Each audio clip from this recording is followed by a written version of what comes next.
Hi dear 12th standard students. So நேற்று பார்த்தீங்கன்னா paper வேலியேஷனுக்காக நான் போயிருந்தேன். ஸோ இந்த வீடியோவில் வந்து டே 1 டே 2ல வந்து என்ன நடந்துச்சு, எத்தனை பேர் சென்டம் வாங்கியிருக்காங்க, பேப்பர் கரெக்ஷன் எப்படி இருந்துச்சு, எல்லாமே வந்து நம்ம டீட்டெயிலாக பார்க்க போகிறோம். சரி வாங்க வீடியோக்குள்ளே போவோம். ஸோ நம்ம சேனலுக்கு வந்து சப்ஸ்கிரைப் பண்ணாதவங்க பண்ணிக்கோங்க, உங்கள் ஃப்ரெண்ட்ஸுக்கு ஷேர் பண்ணுங்கள் அண்ட் தென் சப்போர்ட் பண்ணுங்கள். தமிழ்நாட்டில் பார்த்தீங்கன்னா மொத்தம் 89 சென்டரில் இந்த பேப்பர் வேலியேஷன் வந்து நடக்குது. ஸோ ஃபர்ஸ்ட் டே 1 என்ன நடந்துச்சு அப்படின்னா சிஇஎஸ்ஓ அப்படின்னு சொல்லுவாங்க, அவங்க தான் ஹெட்டு. ஸோ அவங்க தான் ஃபர்ஸ்ட் நாள் வந்து பேப்பர் கரெக்ஷன் பண்ணுவாங்க. அந்த ஆன்சர் கீயை வச்சு செக் பண்ணி கரெக்டாக பேப்பர் வந்து கரெக்ஷன் பண்ணிடுவாங்க. அடுத்து நேற்று டே 2ல என்ன நடந்துச்சு அப்படின்னா எல்லா ஸ்கூலில் உள்ள டீச்சர்ஸையும் வந்து அந்த சென்டருக்கு வர சொல்லுவாங்க. ஸோ வர சொல்லி அதுபோல நானும் வந்து நேற்று பேப்பர் வேலியேஷனுக்கு போயிருந்தேன். ஸோ ஃபர்ஸ்ட் என்ன அப்படின்னா ஒரு மீட்டிங் ஒன்று அரேஞ்ச் பண்ணியிருந்தாங்க. அந்த மீட்டிங்கை சம் இன்ஸ்ட்ரக்ஷன்ஸ் கொடுத்தாங்க. அதுக்கப்புறம் மதியத்துக்கு மேலே பார்த்தீங்கன்னா நாங்கள் வந்து பேப்பர் கரெக்ஷன் வந்து மதியத்துக்கு மேலே தான் வந்து ஸ்டார்ட் பண்ணோம். ஸோ இப்போ ஒரு நாளைக்கு வந்து 24 பேப்பர் கரெக்ஷன் பண்ணணும். ஸோ எங்களுக்கு பார்த்தீங்கன்னா நேற்று மதியத்துக்கு மேலே அப்படிங்கிறதுனால 12 பேப்பர் தான் கொடுத்தாங்க. ஸோ ஃபர்ஸ்ட் உள்ளே போன உடனே வந்து எங்களுக்கு வந்து ஆன்சர் கீ பெஸ்ட் கையில் கொடுத்துட்டாங்க. அந்த ஆன்சர் கீப்பில் நாங்கள் வந்து செக் பண்ணிக்கிட்டோம். செக் பண்ணிட்டு அதில் ஏதாவது உங்களுக்கு டவுட் இருந்தால் கேளுங்க அப்படின்னு சொல்லிட்டாங்க. ஸோ நாங்கள் ஆன்சர் கீழெலாம் பார்த்ததுக்கப்புறம் எங்களுக்கு வந்து எங்கள் கையில் வந்து ஒரு கவர் ஒன்று கொடுப்பாங்க. அந்த கவருக்குள்ளே பார்த்தீங்கன்னா 12 பேப்பர் இருக்கும்.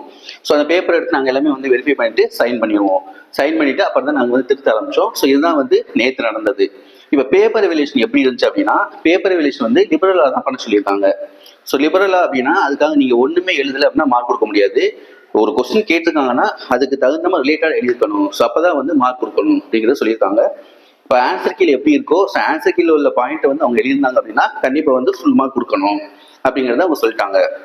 ஸோ நான் என்ன சப்ஜெக்ட்டுக்காக வந்து திருத்த போயிருந்தேன் அப்படின்னா 12th மேக்ஸ்க்காக போயிருந்தேன். ஸோ என்னையை பொறுத்தளவுக்கு நான் திருத்தின அந்த 12 பேப்பரில் வந்து எந்த ஒரு சென்டமே வந்து வரல.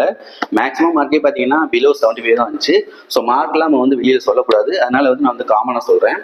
அதே போல் நம்ம சென்டருக்கு வந்து அதர் சப்ஜெக்ட் எடுத்துருப்பாங்களே, நம்மளுக்கு தெரிந்த டீச்சர்ஸ்லாம் இருக்காங்க. ஸோ அவங்கள்ட்டலாம் கேட்டேன். ஸோ அவங்களும் மேக்ஸிமம் பார்த்தீங்கன்னா இது 12 பேப்பர் அப்படிங்கிறதுனால யாருக்குமே வந்து பெருசாக வந்து யாருமே வந்து சென்டம் வந்து யாருமே போடலை அப்படிங்கிற மாதிரி தான் சொன்னாங்க.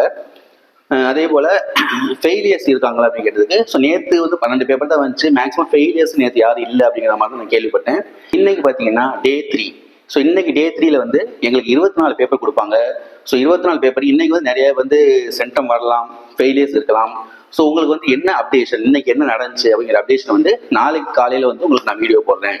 ஸோ உங்களுக்கு இது சம்பந்தமாக ஏதாவது டவுட்ஸ் இருந்துச்சுன்னா அப்படின்னா கிளாரிஃபை பண்ணிக்கோங்க, கமெண்ட் பண்ணுங்க. நான் வந்து கண்டிப்பாக ரிப்ளை பண்ணுறேன். ஸோ நான் பேப்பர் வேலியேஷன் போடுறதுனால ஃப்ரீயாக இருக்கும்போது உங்களுக்கு நான் ரிப்ளை பண்ணுறேன். Okay, thank you.